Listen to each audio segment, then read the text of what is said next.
Greetings, fellow Salt Ancestors, and welcome to my last video of 2023.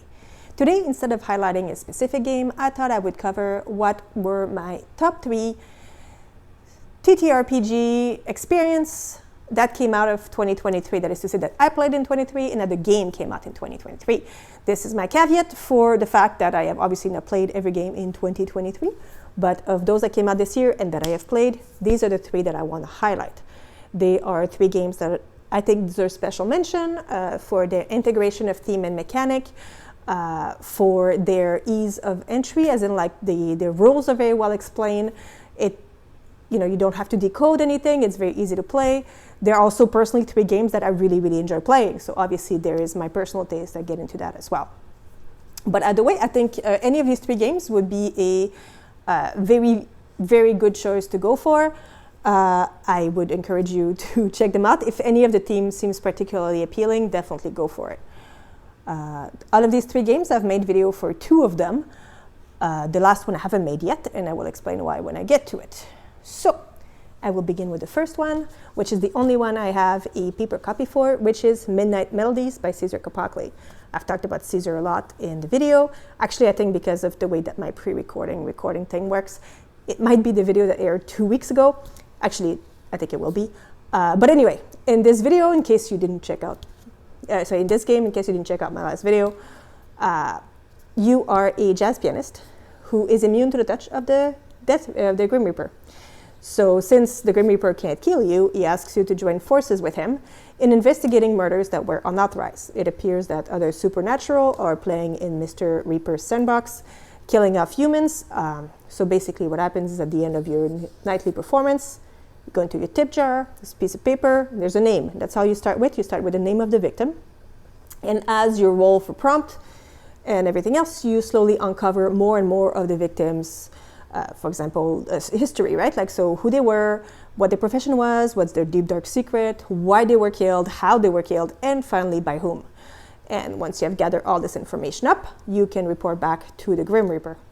This game is very well done, as can be expected from Mr. Capocli. I really enjoy the tables, which help advance the game very effectively. I really enjoy the instructions, as usual, very clear, but also they offer different approaches to the system. So you can do it completely freeform, so you just kind of grow the table, like if you're used to journaling and you're very good at sort of advancing your own story, you can do that. But he also offers a more structured way of building your scenes, so you can hit all the right notes and advance the story through a bit more of a structured approach. So I think it's a very cool way of doing it, in part because it appeals to different modes of play.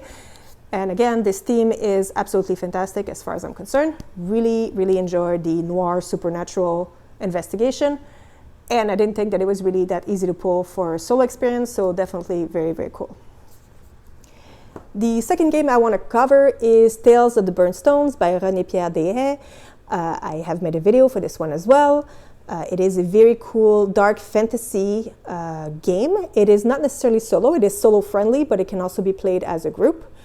That game I really love. Well, first of all, I love the way its intro is done. They have a few questions that let you really situate the settings for yourself. So it gives you leeway to define the world a little bit more. So basically the way it works is it's almost fantasy post-apocalyptic. So basically like, volcano erupted, bunch of demons came out, killed a bunch of people, including yourself actually. You were brought back to life for reasons that you didn't define.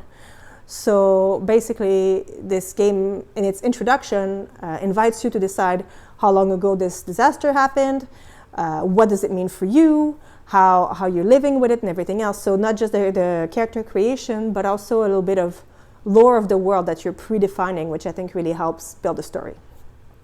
I also really love the encounter resolution system. The way characters are built is that a certain type of dice is assigned to every skill. So for example, a D12 might be assigned to strength and a D10 to dexterity, etc.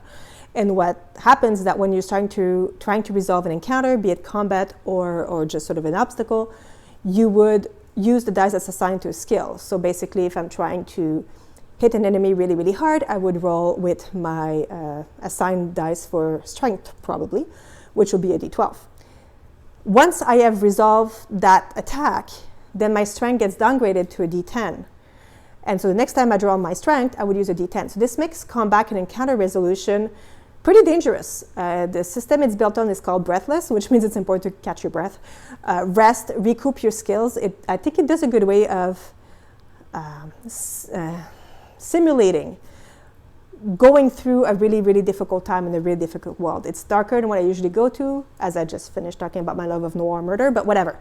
This is darker in a way, but I love how dangerous it feels.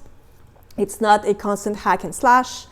The tables are great for solo play. There's a cool dungeon building mechanic. Anyway, super well done. I have fingers and toes extra crossed that Mr. Dehaye decides to bring this to Kickstarter to fund the print edition, because I would adore to have a paper version of this game. So, oh, did I mention it's free? Like, it's free, guys. Please, just try. Do yourself a favor. Try it. You gotta. The last game I want to talk about, and that's the one that I haven't made a video for yet, is called Koriko. Koriko is a game that's basically Kiki delivery service made for solo TTRPG. It is made by Jack Harrison, and it is, again, journaling, but actually I have to say, there's a lot of things to love about this game. So, first of all, theme, start with that. Koriko is, you're a witch, you're about 16, it's time for you to go on your year-long exile, so to speak, from home. So you have to travel from the village where you grew and your mentor, go to a new city and establish yourself as a witch and sort of build your own strength and confidence. The game takes place from the time that you are about to leave up until a year after you have moved. So that's the theme. It is cute, it's neat, it is not dark. The idea is more like you're resolving more of everyday problem. It's more about self-discovery, adventure, building relationship with the inhabitants of the town you chose. So much lighter in theme. It is, however, a theme I really, really enjoy, so that's great. The other two things that I like about this game, well, actually, so much I like about this game. Trying to struggle. Okay, first of all, I'm going to say it. It runs on a deck of tarot cards. Yeah, I know I said you don't need tarot cards. Okay, the good thing is that if you decide to buy a print copy of this game, it will come in a boxed edition that has its own set of card prompts, and it will come with dice. And the only reason why this matters is that this game calls for no less than 21 six-sided dice. So when I read that, I'm like, who on earth happens to have 21 six-sided dice? And I started talking, because obviously I have at least that. But the reason why you need so many is that as you resolve encounter, you will be stacking these dice. So unusual use of dice, but basically if you do something risky, using a skill, you're always using a skill, but if it's a skill you don't have much experience on, you would be riskier, so you would stack more and more die. If you reach 21 die high, something really cool happens. I don't know why yet, because I haven't done it. Again, my die are very small. But once your tower of die crumble, you look at which number faces up the most. That gives you the prompt for exactly what, well, not exactly what went wrong, but like how badly things went wrong. And then you can adapt that to what you were trying to accomplish and how that happened. So the resolution mechanic is very different. That might seem a little light for some. And I have to say, at first I was like feeling a little underwhelmed. But as I played it, I really enjoyed it. But this part of the mechanic is not the cooler part. The cooler part, in my opinion, is the way that this tarot deck is used. The way it works is the major arcana, if you're familiar with the tarot deck, are used to represent people you will meet during your journey. And when you start the game, you basically divide your tarot deck, or the minor arcana, in its 4 suits, and then you seed some major arcana in every pile, some of which gets removed from the game completely, so some NPC represented by these cards you will never meet in this particular game. And as you advance your story, you basically choose card from each pile depending on the type of experience, because each suit is associated with different kind of vibe in the prompts. So there's a bit of a deck building. So basically, as you choose things, you create your own deck. You can choose, okay, this season I'm hoping I'll run into these NPCs I already know, and I want more of an ambitious accomplishment experience, so I'll go more into like the wands and less into cups, which is more like emotional relationship stuff, for example.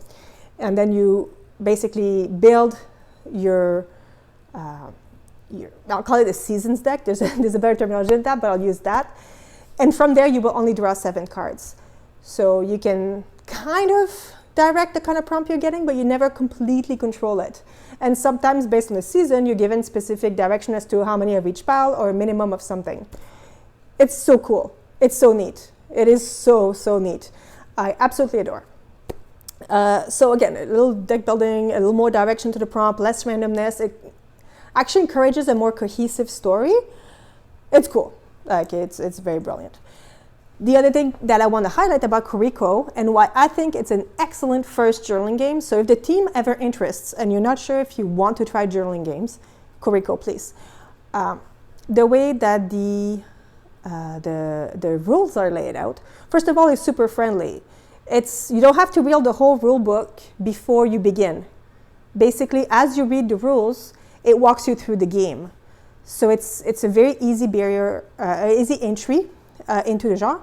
And it also has an entire section as to how to structure your journal, which no one ever does, and it actually is quite nice, and I never thought I needed it. But when they go, hey, first page, reserved for this, and then second page, reserved for that, and here's what an entry looks like, and that's about how many paragraphs you're aiming for. I mean, I never needed it. And now that it exists, I'm like, that is so good. That is so nice, because it really gives you parameters to work with. And it also encourages you to basically make a journal that is not a completely detailed account of what happened. It's more like, write about 3-4 paragraphs about that particular day, event, that card that you drew and whatever. It's a good way to keep it concise. It's a good way to keep you engaged. There's 2 types of writing that they suggest you do. One which is a journal entry for yourself, and at the end of each season, a letter to your mentor summarizing the whole season. It's so neat. Like, it's an incredibly well done, super cool team. Again, the mechanic, particularly to the way that the prompts are drawn, is absolutely stellar. So if you are at all interested in the team, if you like journaling or you've wanted to try journaling, then definitely this is, I would say, the first game you should buy. Like, it just is. Like, it's really easy to follow. It's really easy to begin. The character creation is actually part of the game. So basically you create your character with a journal entry, and it's really structured like, hello, my name is Phil Blank. So the author encourages you to begin writing right away and not try to make something perfect. Just get into it, get going. It's so good. So very, very good. And so these are the 3 games that I wanted to cover: Midnight Melodies, Tales the Burned Stones, and Corico. I will put links to each of them below for your consideration and ease of reference. Coming out in 2024, I don't know. My plan was to continue to make videos as I discover new games, share them with you. If there's something you'd like me to do more of in 2024, do you want me to do more talking about TTRPG in general? Would you like me to do more actual plays? Specific game you want to cover? I make no promises because I have to buy these, so if I'm not interested in playing them, then maybe not. But if there's something you want to bring to my attention, let me know. Otherwise, I'll just keep doing me, and I encourage you to keep doing you.